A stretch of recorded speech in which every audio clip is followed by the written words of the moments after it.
আসসালামু আলাইকুম, welcome back to cooking studio বা মোনালিসা। আজকে আপনাদের সাথে সেমাই দিয়ে ভিন্নধর্মী সেমাইয়ের লাড্ডু রেসিপি শেয়ার করব। আশা করি এভাবে সেমাইয়ের লাড্ডু মিষ্টিটা আপনারা বানিয়ে খেলে আপনাদের অনেক বেশি ভালো লাগবে। রেসিপিটি কেমন লেগেছে কমেন্ট করে জানতে ভুলবেন না। রেসিপি ভালো লেগে থাকলে প্লিজ একটি লাইক দিয়ে দেবেন এবং আপনি চ্যানেলে নতুন হয়ে থাকেন অবশ্যই চ্যানেলটি সাবস্ক্রাইব করে দেবেন। সেমাইয়ের মিষ্টি তৈরির জন্য প্রথমে আমি সেমাইটা হালকা ভেজে নিব। তার জন্য এখানে আমি 2 চা চামচ ঘি দিয়ে দিচ্ছি। প্যানটা গরম হলে ঘিটা যখন গলে যাবে তখন এখানে আমি দিয়ে দিচ্ছি 2টা তেজপাতা, 2 টুকরা দারুচিনি। এখানে আমি বোম্বে সুইটসের লাচ্চা সেমাইটা ইউজ করছি, তাই সেমাইটা দেখতে এরকম। এবার আমি 4-5 মিনিট সময় ধরে সেমাইটা ভেজে নিচ্ছি। 4-5 মিনিট ভেজে নেওয়া হয়ে গেলে এবার এখানে আমি দিয়ে দিচ্ছি 1/2 কাপ চিনি।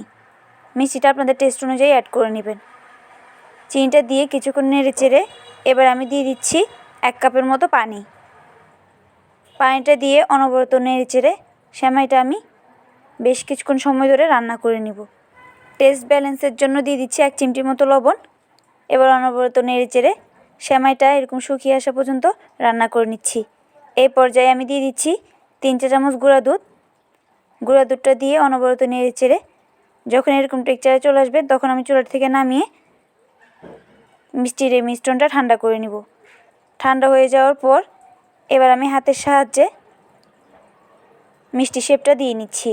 এটা এখনও উষ্ণ গরম আছে, হাত দিয়ে সহ্য করা যাবে এরকম গরম থাকা অবস্থায় মিষ্টি শেপটা দিয়ে নিচ্ছি। এতে করে মিষ্টি শেপগুলো সুন্দর হবে। মিষ্টি শেপটা দিয়ে এরপর আমি মিষ্টিটা দেখার সৌন্দর্যের জন্য এবং খেতে আরও ভালো লাগার জন্য গুঁড়ো দুধের মধ্যে কোট করে নিচ্ছি। ব্যাস, খুব সহজেই তৈরি হয়ে গেল সেমাইয়ের লাড্ডু কিংবা সেমাইয়ের মিষ্টি।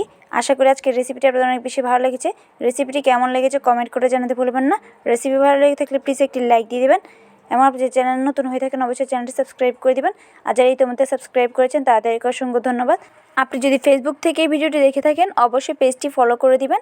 আজকের মতো এইখানে বিদায় নিচ্ছি। দেখা হবে পরবর্তী কোনো রেসিপি নিয়ে। সেই পর্যন্ত সবাই ভালো থাকবেন। আল্লাহ হাফেজ।